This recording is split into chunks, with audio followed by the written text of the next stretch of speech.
I am back. So I'm on my skateboard right now, and I'm skateboarding down Spring Garden Street, and I'm planning on filming Spring Garden, Northern Liberties area. I think this is 7th Street coming up, Spring Garden.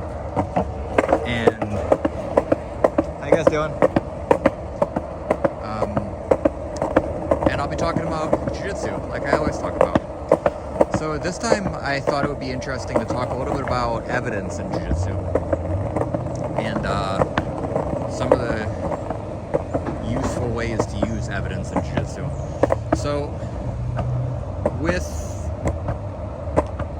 sport Jiu-Jitsu, we have an athletic activity where people have this goal of trying to beat each other in a sport Jiu-Jitsu event, and they'll use a variety of techniques, tactics, and strategies to do that. And some of those techniques, tactics, and strategies, like any sport, are good, and some really aren't that good. But how do you tell the difference? So when somebody shows you a technique, how do you know the difference between a technique that somebody's showing you that seems plausible because you trust them to show you stuff that's good versus but isn't plausible? And then how do you know if a technique is like somebody showing you something that is actually has a very good chance of working? So this kind of relates back to like the high percentage discussion that I guess it's not a discussion if I'm just talking to myself, but the high percentage video I made a while back. So with this kind of with this idea, one useful way to know the difference between something being unlikely to be useful and something being likely to be useful is to look for evidence of it working. And that usually takes the form of competition footage. So, but why competition footage for evidence? You can look on the mat and see what's being used on the mats at your own school and use that as evidence. And if you see something like, for example, an armbar from the guard being used consistently against the more experienced people in your school, that's a form of evidence that something works. But the problem with that, like with much evidence, is that there's a lot of factors that change the result that you're going to get. So, for example, on the training floor, certain straight ankle locks work, right? You get somebody in a straight ankle lock, they tap, and then it hurts, they tap, and then you're under the assumption that this straight ankle lock is a good straight ankle lock because it taps people on the mat when on the training floor. But the difference with competition footage is that with competition footage, generally you're looking at people who are well prepared for the events that they're competing in, especially if it's high level competition footage, people who are well prepared and people who have a high incentive to not tap to things that don't work. So for example, with that same straight ankle lock, if you see somebody try it in competition and it doesn't work, then that means that either the person doing the technique was not doing it properly, or the technique itself is not capable of actually breaking anything, which is what you would need to get somebody who is highly motivated not to tap to actually tap in a competition. So this is actually something I encountered in when I competed in brown belt at the Worlds in I think it was 2011 or probably 2011. I had been working on the straight ankle lock for a long time, and I was convinced that it was a good straight ankle lock. And thank you. When I tried it on my opponent at the Worlds, I got some small pops, but there was no significant damage to my opponent's leg. And he walked off the mat fine, and he did, I think, 2 more matches that day successfully with no noticeable damage to the leg at all. So what that means is I gave it my best shot with that version of the straight ankle lock, and it didn't break his leg, and it didn't work. It didn't have the desired effect. He didn't tap because he didn't feel like he had to tap, because with that particular technique, the way that I was doing it, I was not capable of severely breaking anything in his leg. So I use that as evidence to suggest that the way that I was doing that straight ankle lock is faulty. It doesn't mean that all straight ankle locks are faulty. It just means that that particular one that I was doing was flawed the way that I was doing it. And so then I continue to look for evidence elsewhere in other competition footage. Well, if I can't do that particular straight ankle lock, but I still think the straight ankle locks might be effective, then I have to find footage of somebody actually either breaking something with a straight ankle lock and then see if I can replicate that. So I need evidence that it will actually break something.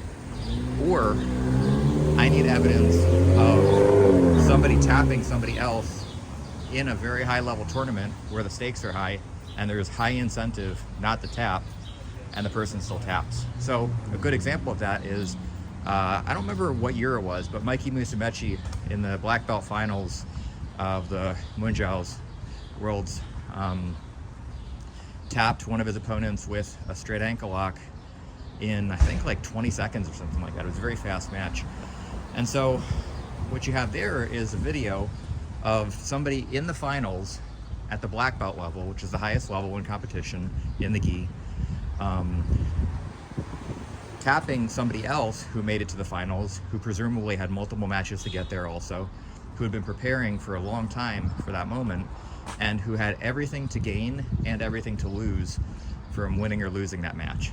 And Musumeci was able to tap him with the straight ankle lock version that he does in a very short amount of time. So to me, that one piece of evidence right there is suggestive. It suggests to me that there is a version of the straight ankle lock that will actually get the desired result of either breaking something or, well, if it's not proven to break something, at the very least, his opponent felt like there was a great chance of breaking something, and so the guy had to tap in a very high stakes tournament. So that's one piece of evidence. Doesn't mean that it's proof that the technique will work consistently at a high level every time, but that's one point in favor of that version of the straight ankle lock. And in my own experience, I have 1 point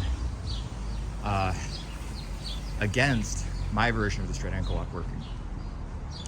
So then I try to look for other examples of Mikey Musumeci's straight ankle lock working at a high level in tournaments. And I actually haven't found too many. I've seen him tap other people with it, but not in that same, like, as high stakes as you can possibly get kind of environment. But I have seen people who normally shrug off straight ankle locks have a very strong visceral reaction to it and have to increase their pace of movement and really fight hard to get out of it. So for example, this match with Imanari recently, they were both trying to straight ankle lock each other, and they were both doing similar versions of the straight ankle lock to each other, and it looked like there was some fast movement and some incentive to get out of that straight ankle lock on both people's accounts. So that's another piece of evidence that suggests to me that if you have two people who generally don't seem overly concerned about straight ankle locks, really hustling to get out of a straight ankle lock, that there's some incentive to get out of that ankle lock, which means that the ankle lock probably either hurt real bad and or had a great chance to break at something if they didn't really hustle to get out of it. So another piece of evidence in favor of. And so these are a couple of things, like, you know, when I talk about evidence, I'm not using it in like a rigorously scientific kind of way, because I'm not trained as a scientist and I'm not legally trained. So I can't really speak to all the demands of evidence that are required in those fields. But in my sort of layman's jiu-jitsu perspective, I think that evidence in the form of competition footage is of high value, and evidence in the form of personal anecdote is of lower value. Doesn't mean that it's useless, but if I had to give it like a point system, like high level competition footage being higher points, like 5 points per piece of evidence, and anecdote being maybe like, I don't know, 1 point, then I would sort of score it like that. And so the higher number of points something has to back it up, the more value that thing would have to me. So the more evidence it has that it would actually work and that there's something to it. And so that's just sort of how I look at it when it comes to competition footage. Usually, that also goes to people making claims in jiu-jitsu. So for example, like there are a number of competitors who have video DVD sets or streaming online instructionals who make claims that like I don't know, they might have a guard passing DVD or something, and they swear up and down that this is the way the guard passing should be done. And I don't put a lot of faith in those claims generally, unless the athlete making the claims has actually demonstrated that they use that stuff at a high level in competition regularly. So for example, like some of the stuff that Gordon Ryan does when he competes, I tend to believe his instructionals because a fair amount of what he does on the instructional is stuff that he does in competition against skillful opponents. And there are other instructors who are very convincing that what they say is actually great, what actually works and all that stuff. But they'll teach something in an instructional and then do something completely different in competition when there's higher stakes. So to me, that goes, again, I would assign that lower points of evidence than, somebody like Gordon Ryan who says, okay, I use this footlock system in this particular instructional, and then you can see multiple examples of him making that footlock system work at the highest level of competition against savvy and experienced opponents. So it's not just that somebody is a high-level competitor too, and that you listen to them, but that they're a high-level competitor and they actually have evidence to support their claims. Is more what I'm looking for. And then those people, I would sort of, if they have a good track record of being intellectually honest like that, then I would give more value to what they say works and doesn't work in competition. And if it's people who generally don't have that same intellectual honesty, then I might assign like a lower value to their claims. And then if you look at the opposite end of the spectrum, you have a lot of people who don't have a lot of competition success, some who don't have any competition success whatsoever. And they also make claims in their jiu-jitsu. So for example, John Danaher is a good example of this, right? With John Danaher, he has no competition experience, but he is well regarded as a high-level competition coach, and he's well regarded because he has athletes some of whom have succeeded at the highest level of submission grappling and mixed martial arts. And also, generally, there's good evidence to back up what he says is true. So even though he doesn't cite sources usually, if you watch one of his instructionals on, say, I don't know, well, like his footlock system, for example,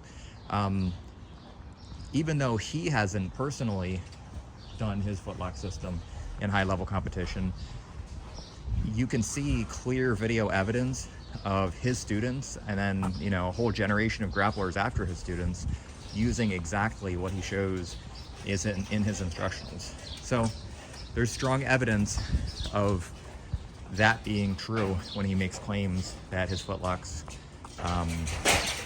work. And the instructionals of his that I've seen in general all share that same thing, that same quality. So if there's not evidence of other people making it work, like for example, if he has a mount instructional and he says that this is how the mount should be played, and then there's evidence of like Roger Gracie or Crone Gracie mounting 1 million people with it, and it backs up what he says, then there's strong evidence. He makes a claim and the evidence supports the claim, and you can see the evidence. So I think that's sort of at the heart of what I'm saying, is that I don't think it matters too much, like, an instructor's competitive accolades, as long as they can provide evidence that what they're saying is true and understand why the evidence is supporting what they're saying. So for example, like, if I say that, this footlock system is the best footlock system because it works in the highest level of competition, but it worked at a time when nobody knew how to defend footlocks in competition, then that's sort of, I would give that evidence a little bit less value, because this footlock system that worked really, really well when nobody at the highest level knew how to defend footlocks might not still be successful in today's modern competitive landscape, because now most people in competition have some sense at least of how to defend footlocks, and there's a much higher level of footlock defense now.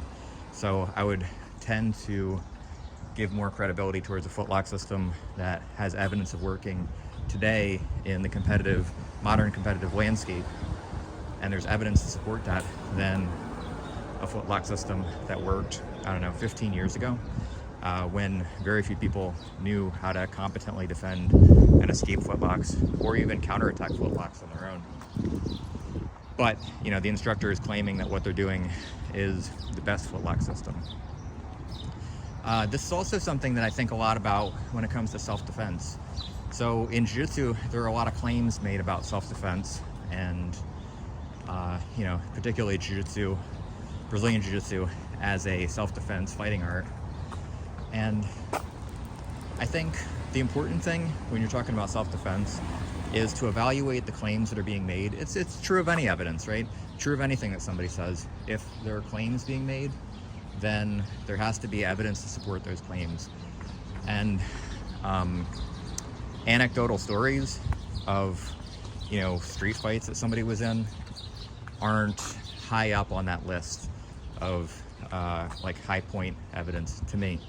But I would put more stock in, video footage where you can evaluate the footage, or people who are maybe professionals in dealing with violence, having a lot of success using, the self-defense things that a certain, system is selling. So I think I would use evidence in the same way when it comes to self-defense. You can't have evidence for everything with self-defense, because there's a lot of violence that doesn't get caught on camera.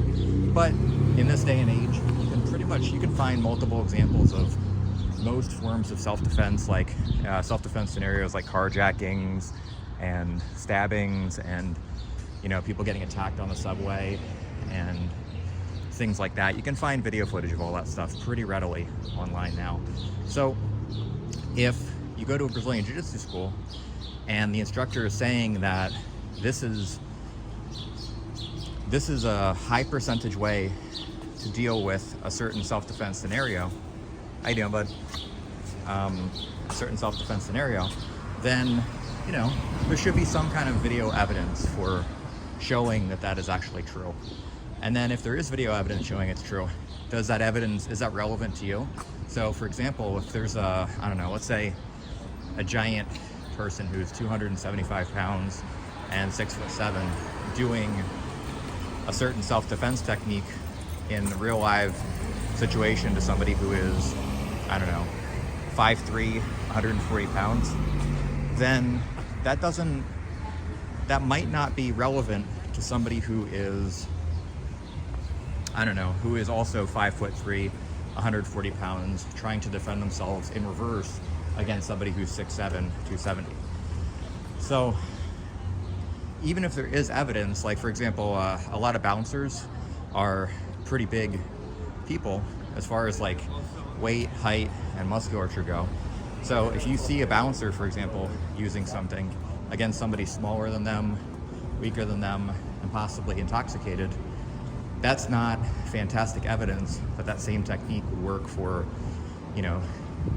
me as a 5'7", 165 pound person against somebody much bigger than me, like somebody who's 6 foot, 220, or, something like that. So I would look for some kind of evidence that the techniques that are being presented as self-defense techniques actually have some evidence that they work for the specific types of people that they're targeted for, as like, you know, supposed to be using them. I think also, you know, if you're looking at self-defense stuff, when you know, again, video footage is, if you don't have a lot of personal experience, which I hope you don't, like, I hope that the people listening to this haven't been carjacked 60 times, and I hope that you haven't been, you know, jumped on the subway 60 times or attacked in a parking garage. If you don't have tons of personal experience to rely on, then video footage is an excellent source of information where you can study what actually happens, what are some of the situations that lead to bad things happening,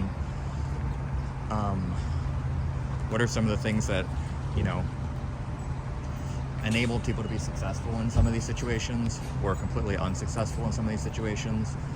How do people actually act when there's a highly stressful, threatening situation? And so video footage is a good source of information for that kind of stuff. And then layering on your own personal anecdote, and then also listening to anecdotes of people who have personally experienced those situations, and then layering all that evidence on top of each other until you have a good sort of library of evidence that would then suggest certain actions that you could take that might be helpful for you in self-defense. And I guess that's sort of the same process for the sports stuff too. Like, you know, if somebody makes a claim, you know, you have video footage that you can study to back up that claim or deny that claim.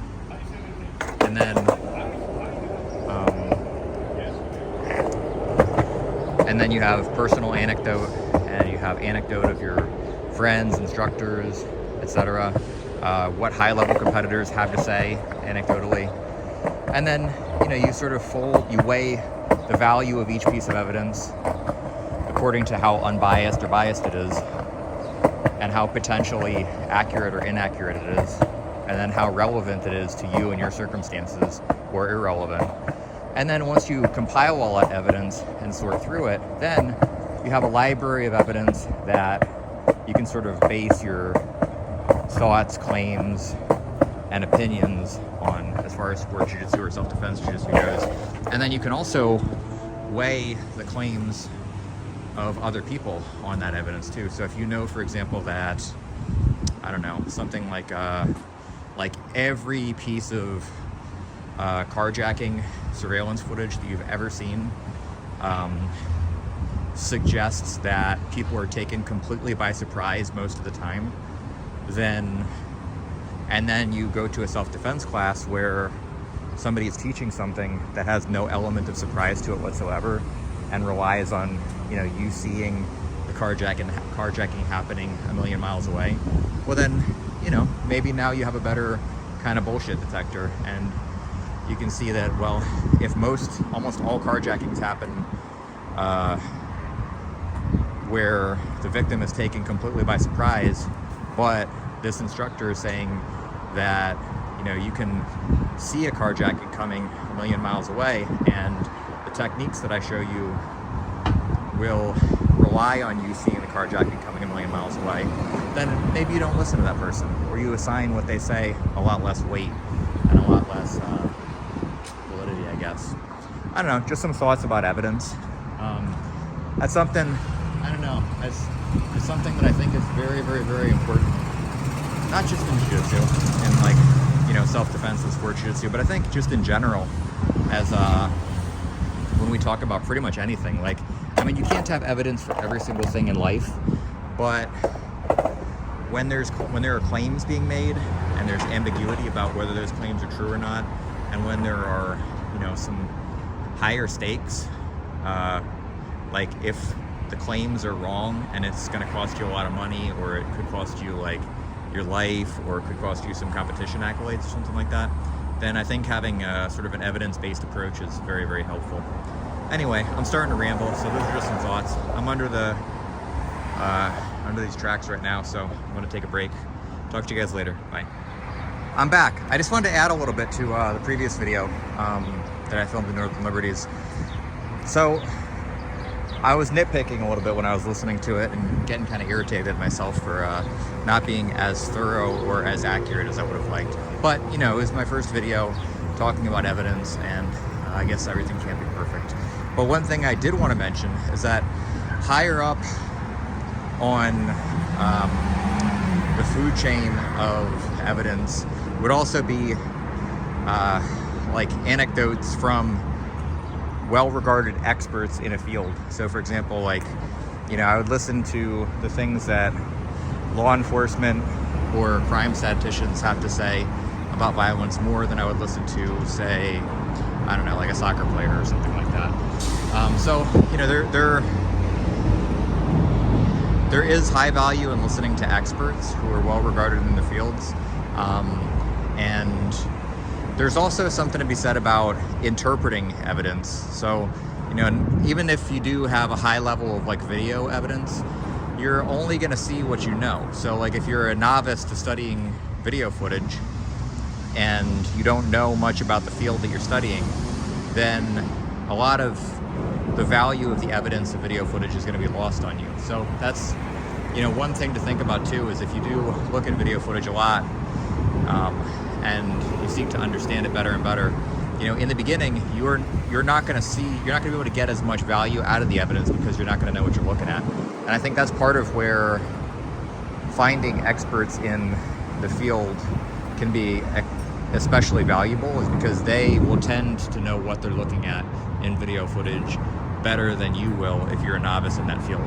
So just another thing to think about is that it's not all about just the hierarchy of evidence, but it's also about the ability of experts or non-experts to interpret that evidence and get meaningful value out of it. Anyway, just something I wanted to mention. And, you know, again, I just filmed this real quick on like randomly when I was just walking home through Northern Liberties. So, you know, not everything's perfect, but I think it gets across what I wanted to say. All right, I'm out of here. Thank you.